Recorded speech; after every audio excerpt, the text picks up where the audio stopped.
और अभी वक्त है एक ब्रेक का। ब्रेक हम बाद में लेंगे। पहले आपको बताते हैं कि पश्चिम बंगाल में क्या कुछ चल रहा है। दरअसल पश्चिम बंगाल में ममता बनर्जी भाषा वाला कार्ड खेल रही हैं एक बार फिर से। और ये क्यों?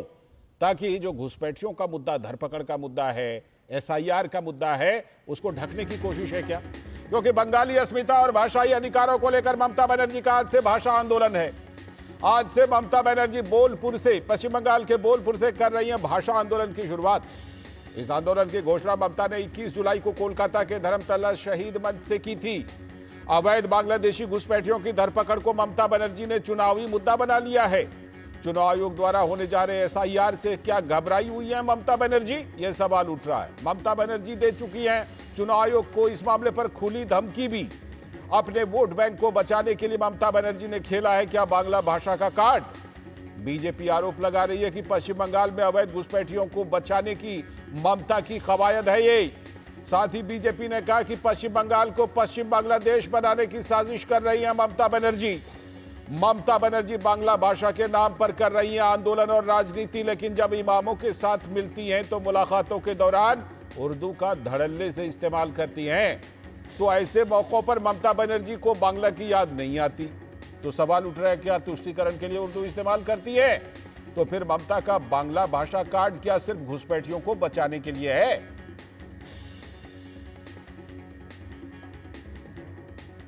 लेकिन ये सब ममता बनर्जी कर क्यों रही हैं? जरा ममता बनर्जी का एक बयान सुनवाते हैं, उससे समझ में आ जाएगा। पश्चिम बंगाल की मुख्यमंत्री ममता बनर्जी ने चुनाव आयोग द्वारा राज्य में एसआईआर करवाने पर चुनाव आयोग को घेराव करने की धमकी दी थी। सुनिए जरा। चेयर को रेस्पेक्ट करते हैं, लेकिन जैसे बिहार में 40 लाखों का ज्यादा आदमी को नाम निकाल दिया और बंगाल में भी करने वाला है। अगर करेगा तो घेराव कर्मसूची करेंगे, पूरा घेराव होगा, पूरा आंदोलन होगा। हम नाम काटने नहीं देंगे, हम नाम डालने नहीं देंगे। ममता की धमकी तो आपने सुन ली। अब भाजपा नेता को सुनिए। भाजपा नेता और वहां पर नेता प्रतिपक्ष जो विधानसभा में है, शुभेंदु अधिकारी, उन्होंने कहा पश्चिम बंगाल में बांग्लादेशियों को वोटर लिस्ट से बाहर निकाल के ही छोड़ेंगे। बांग्लादेशी मुसलमान घुसपैठिया और रोहिंग्या है, ये लोग को पहले वोटर लिस्ट से हटाओ, उसका बाद उस लोग को पुशबैक करके सुंदरवन में थ्रो कर दो। प्रधानमंत्री भी कह चुके हैं वहां पर कि संविधान के मुताबिक कार्रवाई होगी ही घुसपैठियों के खिलाफ। और टीएमसी के महासचिव अभिषेक बनर्जी ने बांग्लादेशियों के नाम वोटर लिस्ट में होने पर बॉर्डर पर बीएसएफ को दोष दे दिया कि बीएसएफ देखती है बॉर्डर। अगर बाहर से कोई आदमी आया है, वो आपका घर से तो कूद के मेरा घर नहीं आया होगा, वो बांग्लादेश का बॉर्डर होते हुए इंडिया में आया हो, तो बॉर्डर का जिम्मेदार कौन है? बीएसएफ है। किसके अधीन है? गृह मंत्रालय के अधीन है। जुड़ रहे हैं कोलकाता से हमारे संवाददाता प्रसेनजीत बख्शी इस मुद्दे पर और ज्यादा बात करने के लिए। दादा, बांग्ला की शरण में एक बार फिर से, क्योंकि जिस तरह का ये मुद्दा है और जिस तरह का कमिटमेंट बीजेपी दिखा रही है, प्रधानमंत्री कह चुके हैं, और जो संवैधानिक संस्था चुनाव आयोग है और सुप्रीम कोर्ट है वो तो हम देख ही चुके हैं।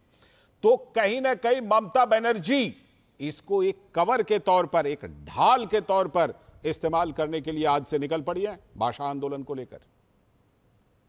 देखिए लालचंद, आपने एक जो बाइट दिखाया, ये सुनाया हमारे लोगों को ममता बनर्जी का, जिसमें उन्होंने इलेक्शन कमीशन घेराव करने की बात की है।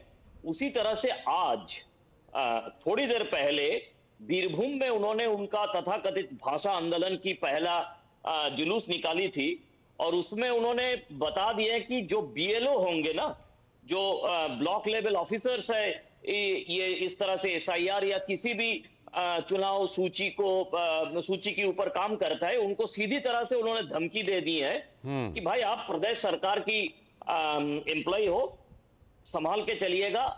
आपको ये मैं बता दे रहा हूं कि आज ऑफिसर्स है, इलेक्शन कमीशन है, कल वो नहीं होंगे, तो आप प्रदेश सरकार की एम्प्लॉयज है, आप समझ लीजिए कि आप इसमें कहां तक इसमें काम करेंगे, कहां तक नहीं करेंगे। मतलब मुझे पता नहीं अगर इस तरह की बातें तृणमूल कांग्रेस के बारे में हम कहते तो अभी तक मैं तो किसी लोकल थाने के अंदर या जहां पे होते उसके बारे में शायद परिवार को या प्रसार भारती को भी पता नहीं होता।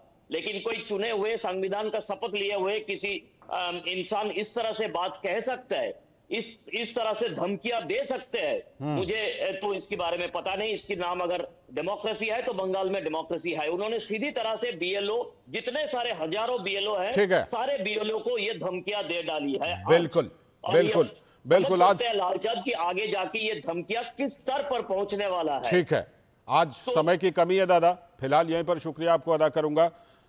आगे फिर हम लोग इस पर जरूर चर्चा करेंगे। फिलहाल आपका बहुत बहुत